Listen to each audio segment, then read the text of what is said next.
9 నెలల కంప్లీట్ అయిపోతే అమ్మ డేట్ దగ్గరికి వచ్చేసింది, బయటికి ఆడ తిరుక్కో. తల్లులు కూడా ఏం చేస్తారు, తల్లులు డ్యూటీకి వెళ్ళారు అనుకోండి, అమ్మ డేట్లు దగ్గరికి వచ్చేసినాయి కదా, డ్యూటీలు మానేస్తాను అంటున్నారు. అట్టలేదా? అంటున్నారు. ఎందుకని? ఏమో ఏ టైంలో ఎలా ఉంటుందో తెలీదు. అంటే పిల్లలు కాపాల్సిన బాధ్యత ఎవరిదే? తల్లిది, తండ్రిని, భర్తది.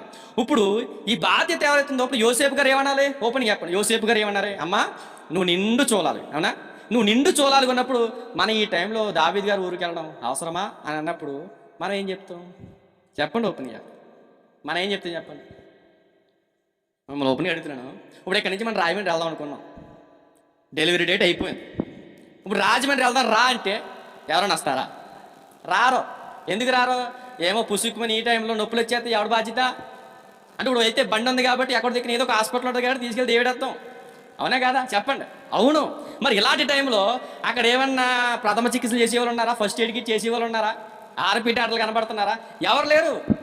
మరి ఎవరు లేని టైంలో యోసేపు గారు మరి గారు ఎందుకు అంతలా తెగించి బెత్లెహేము పురానికి వెళ్ళారు? ఆలోచించండి సార్. ఒక ప్రవచనం ఉంది.